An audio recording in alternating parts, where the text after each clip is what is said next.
नमस्कार दोस्तों, मैं अशोक कुमार एक बार फिर से आपका स्वागत करता हूं आपके अपने यूट्यूब चैनल विद्यार्थी कैफे पर। दोस्तों, एग्ज़ाम नज़दीक है टर्म 1 के, तो हम लोग जो है टर्म 1 से संबंधित कुछ सैम्पल पेपर की प्रैक्टिस करेंगे संस्कृत के, जिससे आप लोगों को एग्ज़ाम से पहले एग्ज़ाम पैटर्न का आइडिया हो जाए और आप लोग एग्ज़ाम अच्छे से दे पाओ, आपके अच्छे से अच्छे मार्क्स आए। ठीक है, तो पेपर शुरू करने से पहले आप लोग जो है अगर मेरे यूट्यूब चैनल पर नए हैं तो मेरे चैनल को सब्सक्राइब अवश्य करें और वीडियो को ज़्यादा से ज़्यादा अपने फ्रेंड्स के साथ शेयर करें और लाइक करें। चलो पेपर शुरू करते हैं। ओके, आप लोगों को पेपर दिखाई दे रहा होगा स्क्रीन के ऊपर। आप लोगों को पता है कि आपका पूरा का पूरा एग्ज़ाम जो है MCQ पैटर्न के ऊपर आधारित रहेगा। बहुविकल्पात्मक प्रश्न जो हो यानी कि मल्टीपल चॉइस के आपके प्रश्न आएंगे। ठीक, तो आप लोगों को जो है 4 ऑप्शन दिए रहेंगे, उनमें से जो भी आपका उत्तर हो वो OMR सीट के अंदर गोला करना है। और आपको बता देता हूँ, आपके जो प्रश्न क्रमांक रहेंगे वो यूनिक ही रहेंगे। यहाँ पर जो है जो मेरे पेपर में सीक्वेंस है वैसे सीक्वेंस नहीं रहेगी, वो यूनिक रहेंगे, है ना। एक प्रश्न जो है एक प्रश्न क्रमांक एक ही बार आएगा, रिपीट नहीं होगा। ठीक है, यहाँ जैसे पहले का पहला दूसरा ऐसा दे रखा है, वहाँ आपके यूनिक प्रश्न क्रमांक होगा। और ऐसे आपके सामने एग्ज़ाम पैटर्न जो है एग्ज़ाम का प्रश्न पत्र आएगा तो आप उसे अच्छे से देखेंगे, इंस्ट्रक्शन को पहले पढ़ेंगे, उसके बाद काम शुरू करेंगे। ठीक, ध्यान रखेंगे लैंग्वेज जो होती है यानी कि जो भी हिंदी संस्कृत इंग्लिश उनके जो प्रश्न पत्र होते हैं उनमें आप लोगों को बहुत सारी चॉइसेस दी हुई होती है। ठीक है, और इंस्ट्रक्शन को ज़रूर पढ़ना। जैसे कि यहाँ लिखा हुआ है, पहला प्रश्न जो दे रखा है आपके सामने, मैं पढ़ रहा हूँ, देखना। ठीक, क्या क्या ध्यान रखने होते हैं आप लोगों को। जैसे लिखा हुआ है, अधोलिखित वाक्येषु रेखांकित पदस्य संधि पदम संधि विच्छेद पदम वा चिनुत। केवलम प्रश्न चतुष्टयम, यानी कि केवल 4 करने हैं आपको। 5 प्रश्न या 6 प्रश्न जो भी दिए हुए रहेंगे उनमें से केवल 4 आपको करने हैं। ये ध्यान रखना है विशेष करके, क्योंकि प्रश्न क्रमांक यूनिक रहेगा तो जितना कहा जाए उतना ही करना है। ठीक, जो 4 आपको आते हैं अच्छे से वो ही करना है। ओके, फिलहाल मैं यहाँ आपको सारे के सारे सॉल्व करके बता रहा हूँ, आप लोग खुद भी ध्यान रखेंगे। ओके, क्योंकि आप लोगों को ये सारी चीज़ें बताई जा चुकी है, तो जब आप ये वीडियो देख रहे होंगे तो आप लोग क्या करेंगे, जैसे ही मैं प्रश्न पढ़ रहा हूँ तो जो आपका उत्तर है वो कमेंट बॉक्स में कमेंट करेंगे, ताकि आप लोगों को जो है एक रिवाइज भी हो जाए कि आप सही जा रहे हैं कि नहीं जा रहे, वो भी पता रहेगा। ठीक है, तो शुरू करते हैं। तो पहले वाले में कह रहा है कि भाई रेखांकित पद जो है यानी कि जो अंडरलाइन पद है, जैसे कि लिखा हुआ चलद निसम, है ना, तो ये जो अंडरलाइन किया हुआ पद है इसका संधि विच्छेद या विच्छेद करना है ना, कहने का मतलब। और अगर विच्छेद दिया तो जोड़ना है, कहने का मतलब। ठीक, चलद निसम का संधि विच्छेद क्या होगा, तो द दिख रहा है। ठीक, द यानी कि तृतीय वर्ण हो गया, और तृतीय वर्ण किसी की जगह होता है, प्रथम वर्ण की जगह, है ना। और कौन सी संधि होती है भाई, जसतु संधि होती है, ये हमने कर रखा है। ठीक, प्रथम वर्ण की जगह तृतीय वर्ण होता है, और जब विच्छेद करेंगे तो तृतीय वर्ण की जगह प्रथम वर्ण कर लेंगे। तो द दे रखा है तो विच्छेद करेंगे तो प्रथम वर्ण करेंगे। प्रथम वर्ण कहाँ पे आ रखा है, केवल एक ही जगह आ रखा है। ठीक है, चलत प्लस अनिसम, है ना। कभी कभी 2 जगह भी दे रखा है, तो आप लोग ध्यान रखेंगे ये जो भी प्रथम वर्ण या तृतीय वर्ण बनते हैं वो हलंत होते हैं, तो विच्छेद करेंगे तो हलंत वर्ण ही आएगा। हलंत वर्ण एक ही जगह दे रखा है ना। ओके, तो चलत प्लस अनिसम हो गया। ओके, आगे लिखा हुआ है, यानी कि मैं सीधा प्रश्न देकर पढ़ रहा हूँ, यानी कि जो सॉल्व करना है, यत प्लस मानुषाद अपी लिखा हुआ है, त आया हुआ उससे परे माँ आया हुआ है ना। तो आगे अगर पंचम वर्ण आता तो हम लोग क्या करते, जो पूर्व पद के अंत में जो वर्ण है उसकी जगह उसी वर्ग का पंचम वर्ण कर लेते। त वर्ग का पंचम वर्ण कौन सा हो गया, न हो गया, है ना। और ये न कैसा रहेगा, हलंत रहेगा। देखो त हलंत था तो ये न भी अपना हलंत आएगा। तो न हलंत वाला ऑप्शन कहाँ आया हुआ है, ये रहा आपके। ओके, क्या का उत्तर हो सकता था, नहीं हो सकता था, क्योंकि त का त ही रखा है। जसु संधि के हिसाब से अगर कोई करना चाहता तो द आ जाता त की जगह, लेकिन द हलंत आता अगर आता तो, ये भी नहीं हुआ। ठीक, यहाँ पे तो त पूरा कर लिया, वैसे भी नहीं होगा। तो आपका उत्तर क्या हो गया, ग हो गया। चलते आगे, प्रवासः प्लस अयम लिखा हुआ है, विसर्ग आया हुआ है, और ये अ के बाद विसर्ग आया और आगे भी आया हुआ है। अ के बाद विसर्ग होता है तो अपनी संधि होती है उत्विसर्ग संधि, यानी कि विसर्ग की जगह हमको करना होता है उ। तो अ के बाद विसर्ग है, ठीक, और विसर्ग की जगह हम अगर उ करते हैं तो अ प्लस उ मिलकर क्या बनता है, ओ बनता है। और इस ओ से परे अगर ये अ आया हुआ हो तो इसको अवग्रह वाला हो जाता है, ये एस टाइप अ। तो एस टाइप अ उत्तर कहाँ, एक जगह ये अपने ये रहा क में, है ना। प्रवासो अयम हो गया। आगे लिखा हुआ मेघ रवैश्च, स दिखाई दे रहा है आप लोगों को, स दिखाई दे तो सत्विसर्ग संधि है। ठीक है, कोई भी स दिख रहा है तो भाई सत्विसर्ग संधि है, और सत्विसर्ग संधि होती तो स को हटा के विसर्ग लगाना होता है। ठीक है। तो मेघ रवई के बाद विसर्ग कहाँ आया हुआ है, ये रहा आपके, ठीक है, मेघ रवैश्च, ओके, ग उत्तर हो गया आपके। यहाँ मेघ रवई तो लिखा है लेकिन विसर्ग नहीं लगाया, तो भाई सट विसर्ग संधि तो जब विच्छेद करोगे तो विसर्ग आएगा ना, तो इसलिए ये उत्तर नहीं है, ओके। आगे चलते हैं, लिखा हुआ अयम मेघ प्लस तावतः। अब देखो विसर्ग आया हुआ और विसर्ग से परे किसी वर्ग का प्रथम द्वितीय वर्ण आए तो सट विसर्ग संधि होती है, ठीक। सट विसर्ग संधि होती है तो क्या करेंगे, विसर्ग की जगह स करेंगे। तो भाई कहाँ कहाँ बीच में स दिखाई दे, स जो है दिखाई दे रहा है, यहाँ पे भी है, यहाँ पे भी है और यहाँ पे भी है, केवल इस ऑप्शन में नहीं है, तो ये उत्तर अपना होगा नहीं, ओके। अब इन तीन में से कौन सा उत्तर होगा, तो आप लोगों को पता है, मैं बता चुका हूँ आप लोगों को जब मैंने क्लास ली थी आप लोगों की, कि भाई जो लोग नहीं थे क्लास में वो लोग भी समझ ले भाई, कि यदि विसर्ग जो है किस विसर्ग से परे किसी भी वर्ग का प्रथम द्वितीय वर्ण या स में से कोई एक वर्ण हो तो विसर्ग की जगह स करते हैं। साथ ही साथ ये भी ध्यान रखना कि भाई स तीन हो गए, है ना, दंत्य स, मूर्धन्य स, तालव्य स, ठीक। तो त थ हो, विसर्ग से परे अगर त थ हो तो दंत्य स करेंगे, ठीक। तो दंत्य स कहाँ आया हुआ है, केवल एक जगह आया हुआ है, ग में, है ना, तो अपना उत्तर ग हो गया। चलते हैं आगे, ओके। आप लोग जो है कमेंट करते जाना अपने उत्तर, ताकि आप लोगों को भी, आप लोगों का रिवीजन होता रहे, आप लोगों का जो है विश्वास अपने ऊपर बढ़ता रहेगा, ओके। आगे देखो कह रहा है कि भाई समास विग्रह करना, ये भी देखो क्या कह रहा है, केवल प्रश्न चतुष्टयम। यहाँ मैं सारे के सारे करके बता रहा हूँ, लेकिन एग्जाम में आप लोगों को जितने कहा जाए उतने ही करना है, ठीक है। तो लिखा हुआ है समलम, तो ये भाई ये समलम यानी कि आपको पता ही चल गया होगा कौन सा समास है, अव्ययी भाव समास है ना। प्रथम पद अवयव हो और पूर्ण पद जो है नपुंसकलिंग एक वचन में हो तो अव्ययी भाव समास होता है, ठीक है। और स जो है इसका जब विग्रह करते हैं तो सहितम वर्ड आता है। पहली चीज़ तो ये, सहितम वर्ड कितनी जगह है, केवल एक जगह है। मान लो कभी कभी दो जगह दे रखा हो तो ये ध्यान रखना, ये जो स है इसके योग में यानी कि तृतीय विभक्ति लगाते हैं हम लोग, ठीक। तो जो भी इसके साथ में शब्द होगा उसमें तृतीय विभक्ति होगी। देखो मलेन में तृतीय विभक्ति आई हुई है, तो अपना उत्तर क्या होगा, मलेन सहितम, क्लियर। आगे देखो लिखा हुआ भयेन आकुलम, है ना, तो भाई विभक्ति आई हुई है ना, तो विभक्ति का लोप कर लेंगे, कहने का मतलब, तो विभक्ति का लोप करेंगे तो भय प्लस आकुलम हो जाएगा, भयाकुलम हो जाएगा, ओके। तृतीय तत्पुरुष समास है ये। फिर देखो कुश लवो लिखा हुआ है ना, दो लोग हैं और द्विवचन कर रखा है, दोनों मूल पद है, द्वंद्व समास है ये, है ना, द्वंद्व समास है।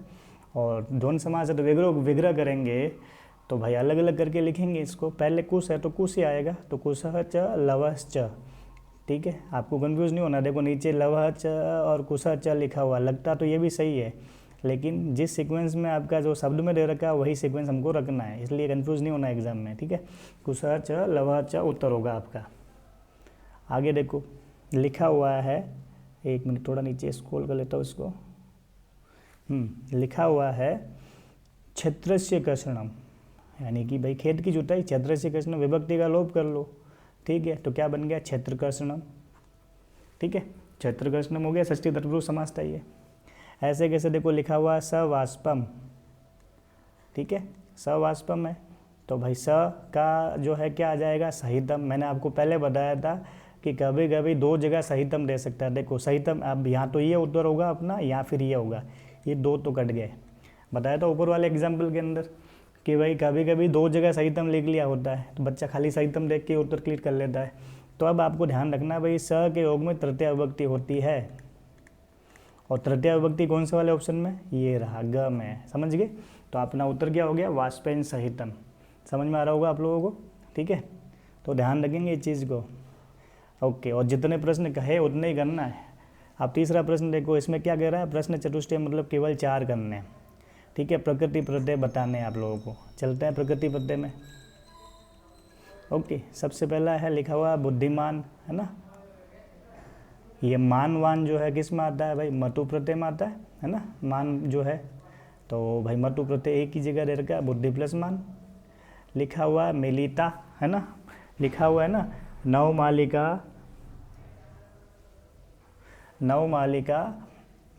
रसालम मिलिता रुचिरम सगमनम। तो अब मिलिता लिखा हुआ है, तो मिलिता में कौन सा प्रत्यय लगा हुआ है आपको देखना है ये, ठीक है।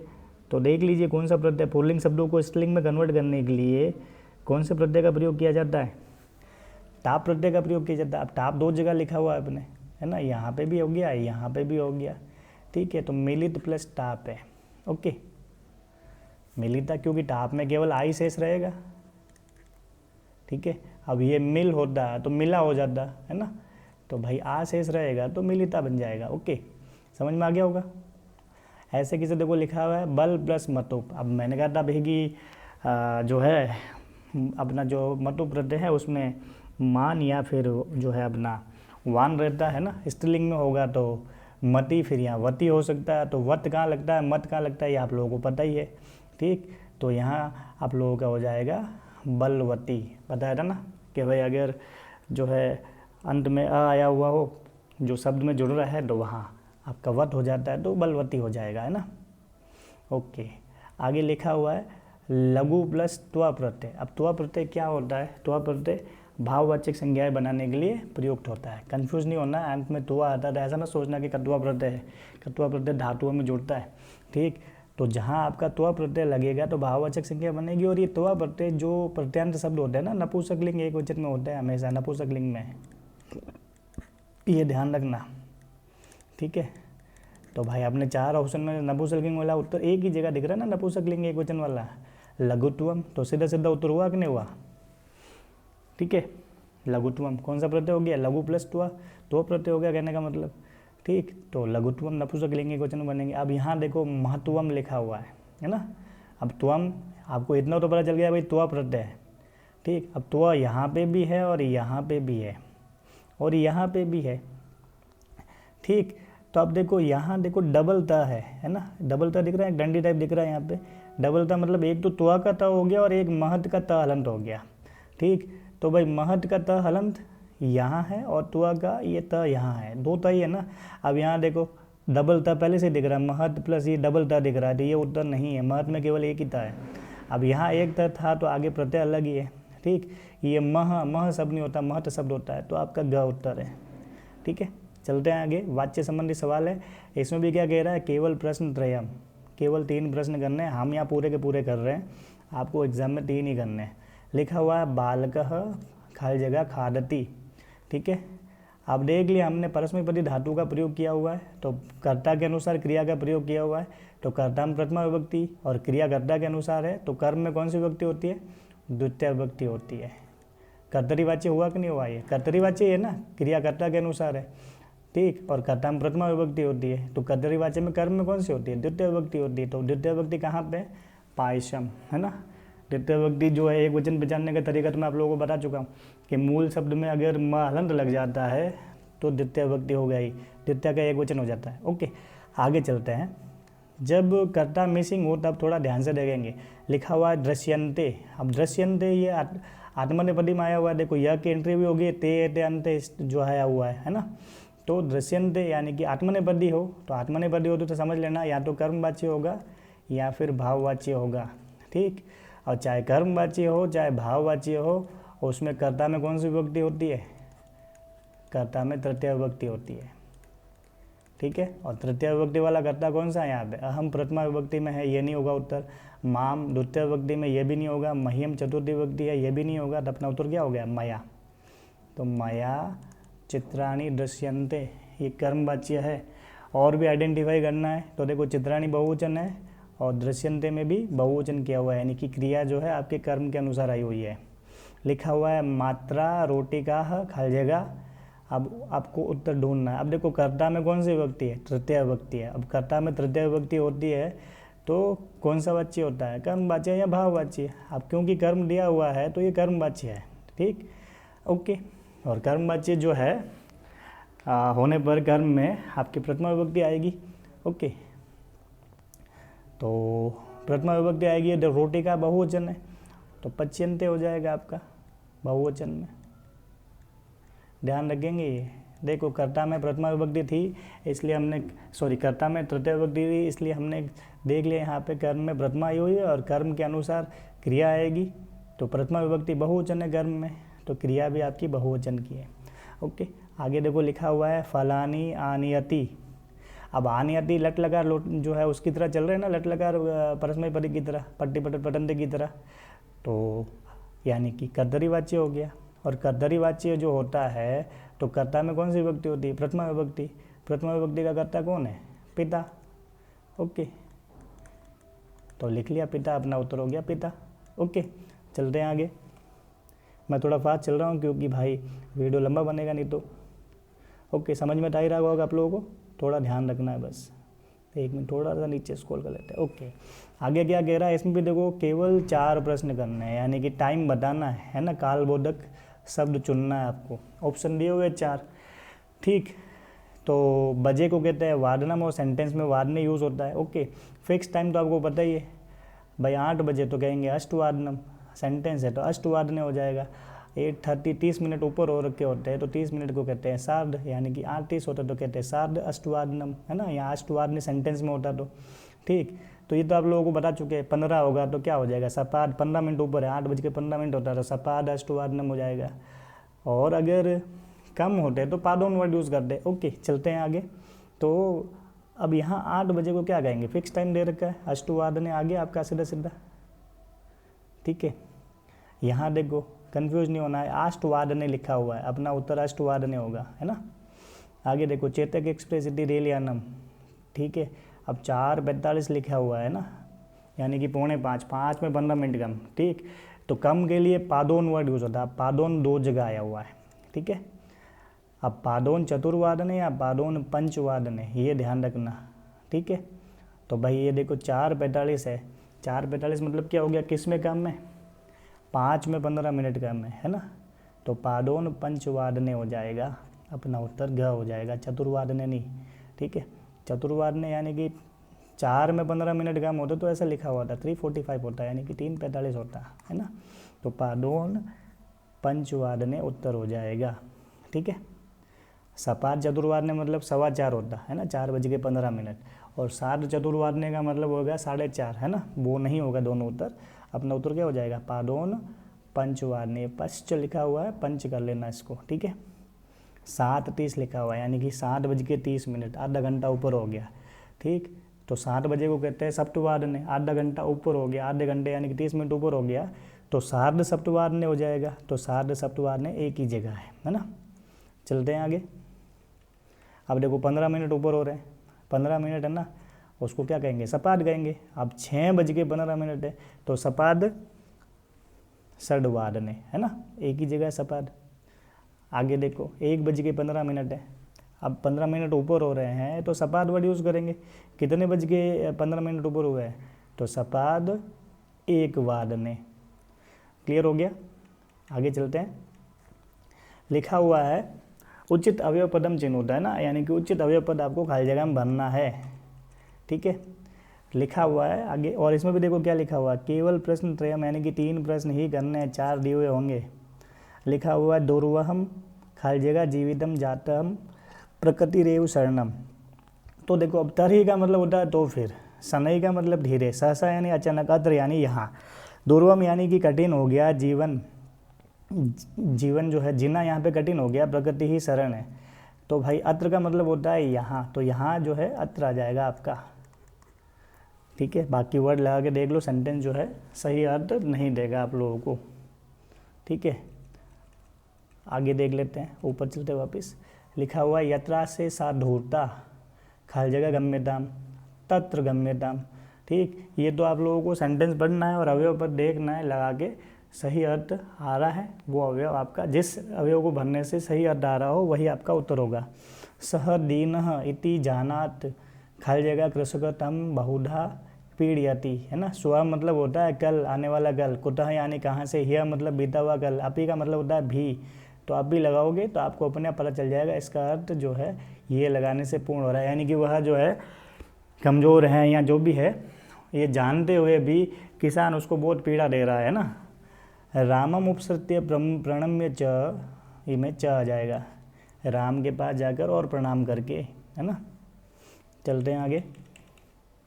लिखा हुआ है अधोलिखित वाक्यसु अशुद्धम अस्ति, है ना, रेखांकित पदम अशुद्धम अस्ति, रेखांकित पद जो है अशुद्ध है, आपको सही विकल्प देना है जिससे सेंटेंस सही हो जाए। और यहाँ पे भी क्या कह रहा है? प्रश्न त्रयम, इसको तो पूरा पढ़ना पड़ेगा, बाकी तो बिना पढ़े चल गया था, ठीक।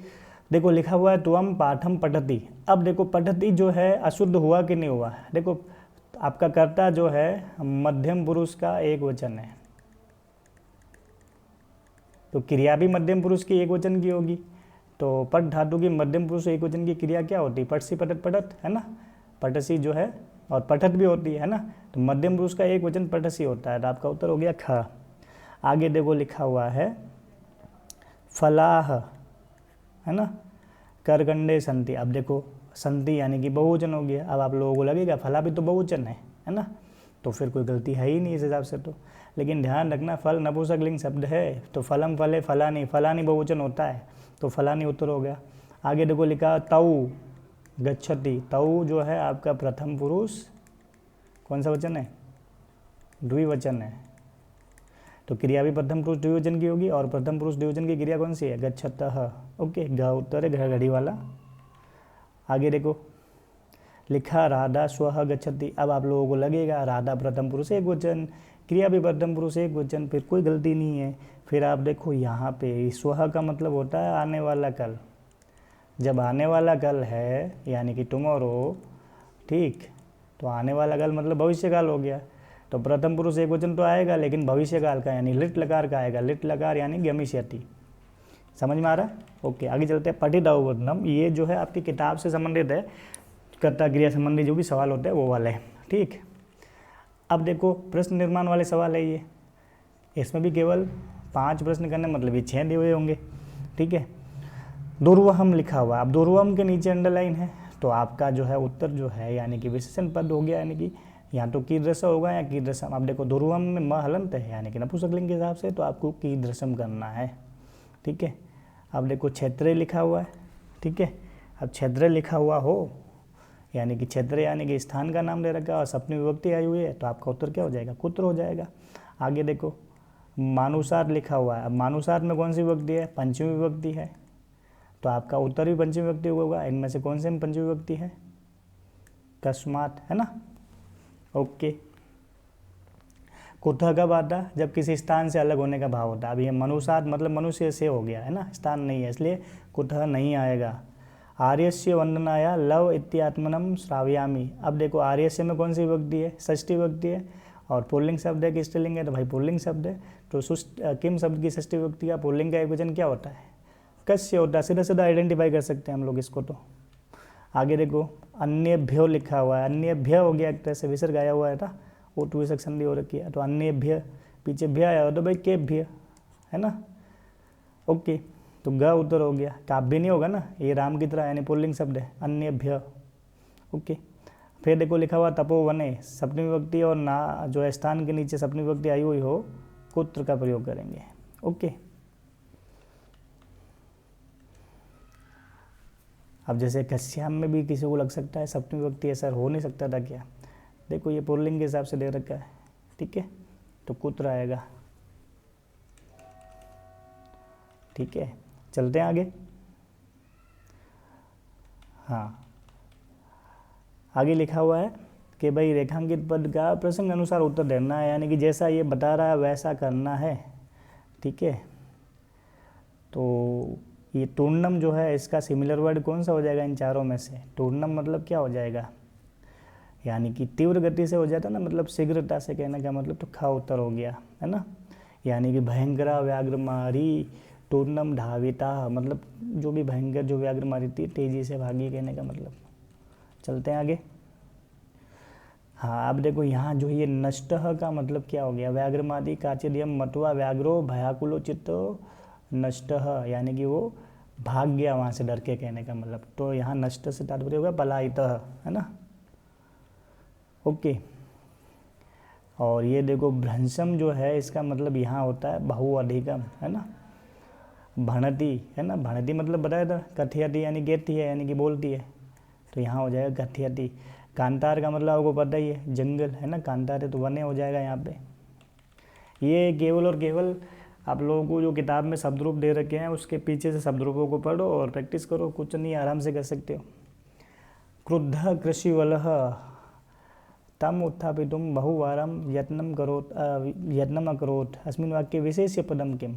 तो क्रुद्ध कृषिवल यानी कि क्रोधित किसान, तो भाई कैसा किसान? क्रोधित किसान, तो भाई ये तो विशेषण हो गया, ये विशेष्य हो गया यानी कि नाउन हो गई, है ना, तो कृषिवल हो जाएगा, ठीक। आगे देखो यदि एवं तर्हि मां निजगले बद्धा चल सत्वरम।